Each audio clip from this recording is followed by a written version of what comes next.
ओम शांति।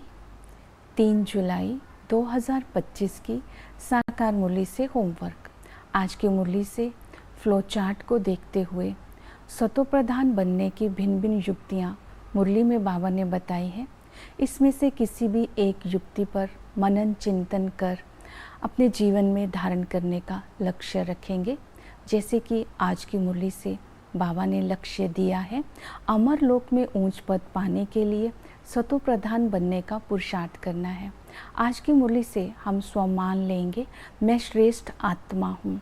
अंतर्मुखी बन बाप के साथ मिलन मनाते हुए बाबा से योग लगाकर अपने अंदर समेटने और समाने की शक्ति को जमा कर मधुरता का वरदान ले। अपनी मीठे बोल के द्वारा, अपनी शक्तिशाली मनसा के द्वारा और अपनी रूहानी दृष्टि के द्वारा संपर्क में आने वाली आत्मा की सृष्टि को बदलकर मैं श्रेष्ठ सेवा कर श्रेष्ठ आत्मा बनती जा रही हूँ। इस स्मृति में आज सारा दिन रहना है। अपनी मनसा को शक्तिशाली बनाना है। अपने मधुर वाणी और वरदानी बोल और पावरफुल दृष्टि के द्वारा आत्माओं की सेवा करनी है।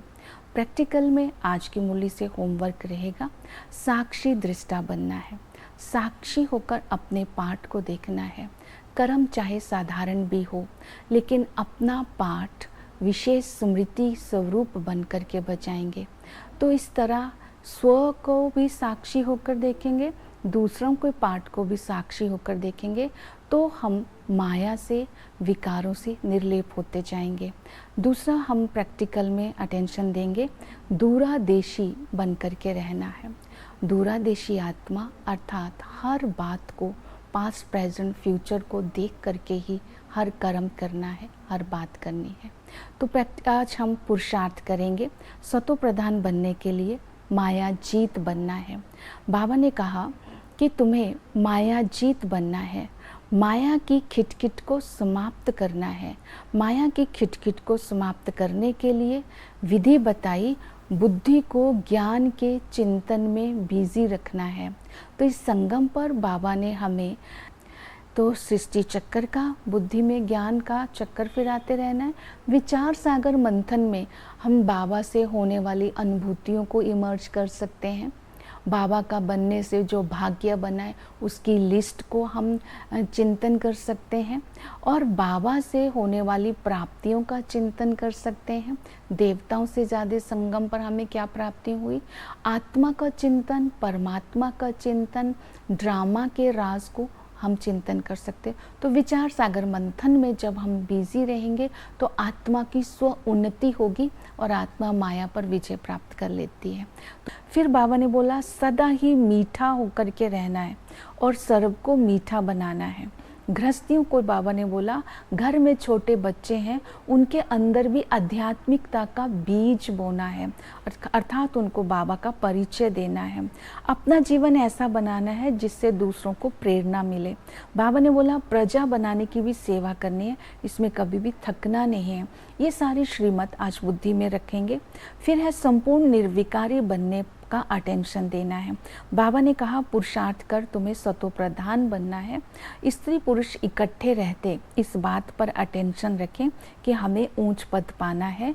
तो इसके लिए विधि बताई, बाबा को अपने साथ कंबाइंड रखना है। जब युगल बाबा होगा तो हमारी बुद्धि किसी की तरफ नहीं जाएगी, आत्मा में पवित्रता के संस्कार इमर्ज हो जाएंगे।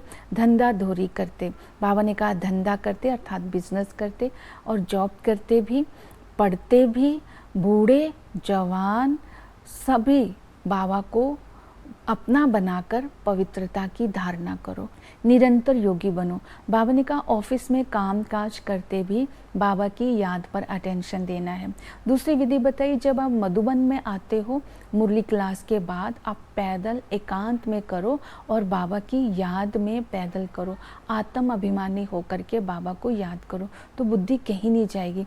अगर किसी के साथ हम रहते हैं तो बुद्धि इधर उधर चले जाती है। तो इस तरह अपनी अपनी युक्ति से कैसे भी करके बाप को निरंतर याद करने का अभ्यास करना है। दूसरी विधि बताई, आत्म अभिमानी बन करके बाप को याद करो कि आत्मा ही इस समय इस ड्रामा में एक्टर बनकर पार्ट बजा रही है। इस ड्रामा में आत्मा का पार्ट बदली नहीं हो सकता है। आत्मा छोटी बड़ी नहीं होती है। आत्मा में ही 84 जन्मों का पाठ है। आत्मा ही भिन्न भिन्न नाम रूप बदल कर चोला बदली करती रहती है। आत्मा ही इस संगम पर परमात्मा को पहचानती है। वो परमात्मा निराकार है। जैसे आत्मा अविनाशी है तो वो परमात्मा भी अविनाशी है। वो परमात्मा सुख शांति का सागर है। उनकी याद से ही आत्मा सतो प्रधान बनती है। तो इसी आत्मा के संबंध परमात्मा के साथ है।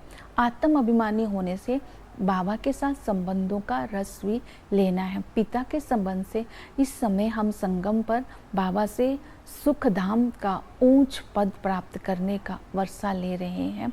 इस संगम पर ही हम सुख शांति का वर्षा भी ले रहे हैं।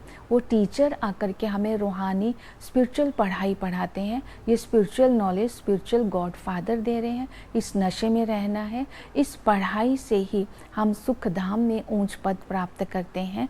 तो ये पढ़ाई टीचर ने आकर के हमें ज्ञान का तीसरा नेत्र दे करके हमें दूरादेशी भी बनाया है। स्वयं भगवान हमें ज्ञान का दान दे रहा है। ये केवल ब्राह्मणों को ही पढ़ाई जा रही है। इस नशे में भी रहना है। वो सतगुरु आकर के हमें मुक्ति जीवन मुक्ति देते हैं और हमें पावन बनाकर साथ ले जाते हैं।